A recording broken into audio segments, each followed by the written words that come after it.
Hi, this is Tim of the 1916 Company. Welcome and thanks for logging on. If you love this watch, email me, Team Mosso at the1916company.com for purchase pricing and availability questions concerning this watch. Today we're discussing a model that was launched back in 2016 and maybe the most interesting of the Tudor Pelagos diving line. This is the Pelagos LHD, or Left Hand Drive, a tribute to the kind of lefty watch that Tudor once made for the French Marine Nationale, the Navy. This is a timepiece that is a little bit offbeat even by the standards of modern day Tudor, and I love it for that reason. So 42 millimeters in diameter and grade 2 titanium. You can see it's 14.2 millimeters thick, 50 millimeters lug to lug. It's got a 22 millimeter spacing in between the lugs. We'll throw it on my 16 centimeter circumference wrist, and it wears nicely. Now, it's broad across the wrist, but not too broad, and big is the look with sports watches. Despite the unusual orientation of the crown, this is absolutely an ambidextrous watch, and you can easily wear it on either side. Although, ostensibly, for people who are going to wear it on the right hand, I can tell you there's no gouging, there's no kind of digging or impediment to the motion of my wrist or discomfort here. It's very comfortable. Like a lot of Destro-style Panerai watches, which wind up being worn by righties, this is completely adaptable to either side. I don't think I've ever done a right-hand wrist shot with one of these, so there you go right there. I think this watch is suitable for a wrist as small as 15 centimeters circumference. You could see that, it's getting towards the edge of my wrist, but I don't believe it's so far out that it would overhang at this point. And while it's not a thin watch, it's also not super thick. You can see it would fit underneath my work jacket here. Okay, back to the normal world. Taking a look at the bracelet, the watch features a pivoted end link, so 50 millimeters is the lug-to-lug and 50 millimeters is the total distance across the wrist. We have these nostalgic, historically inspired bevels. They're machine applied today, but much appreciated.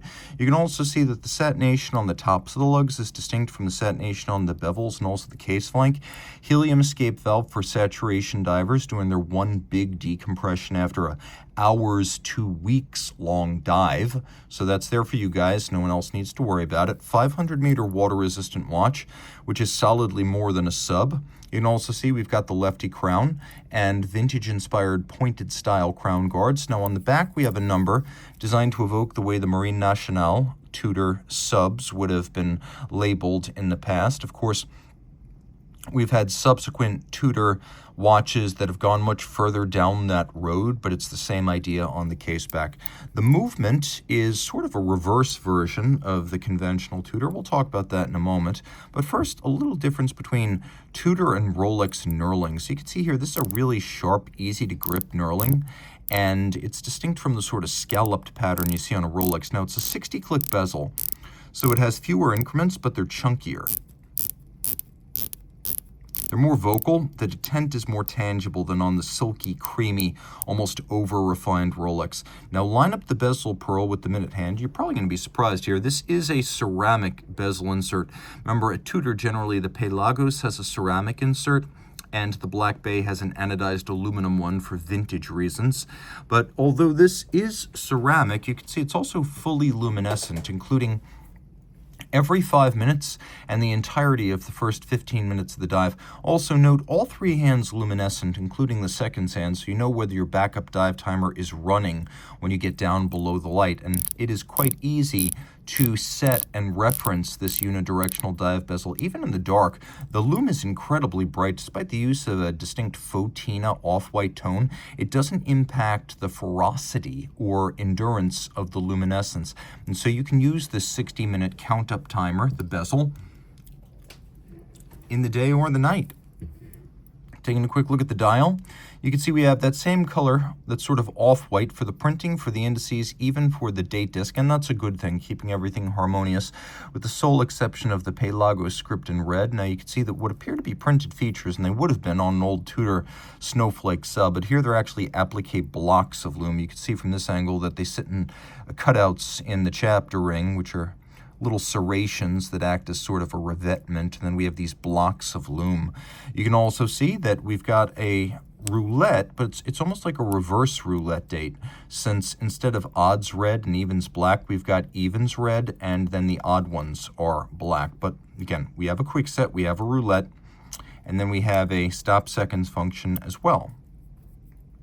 Inside the case, we have the MT5612 LHD, which is the backwards version. You can see if I want to screw down the crown, I have to turn the watch upside down like that.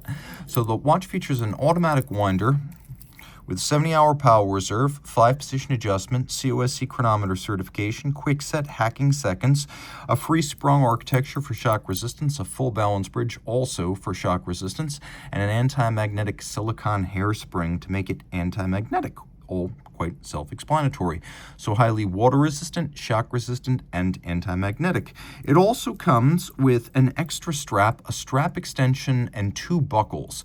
So you get a rubber strap that can be used in lieu of the bracelet, but you also get a strap extension in case you want to use it over a large encompassing dive suit.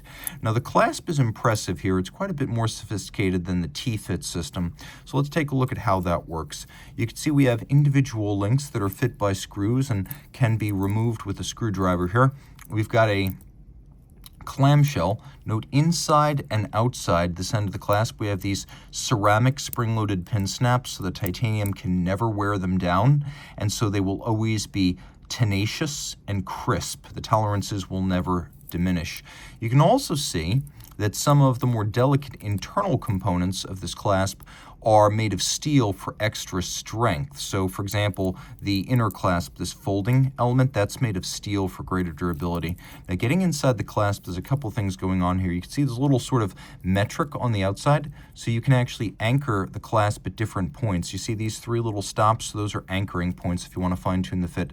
Now, you can also pull it so that it's entirely outside the scope of those anchoring points. Now, via these 2 coil springs, it will actually change its fit on your wrist as water pressure changes the diameter of your wrist. So that's what's going on there. And then finally, you can see we've got this fold-out dive extension that acts as a final measure of adjustment if you wish to pull this out all the way and then allow the spring to act. You can get quite a bit of extensible length here that snaps right back in. You can push it, pop it open. You can see there are ceramic pin snaps here.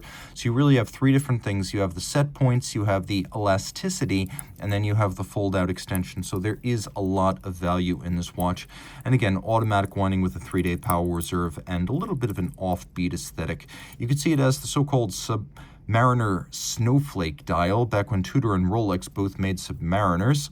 Tudor, from the late 60s through mid-70s, had hands and indices that were described as snowflake-like, and so that's where this design comes from. The Pelagos, for the most part, is not a nostalgia play, but that little element is a nod to Tudor's own history. So reach out to Team Mosso at the 1916company.com for purchase and pricing details.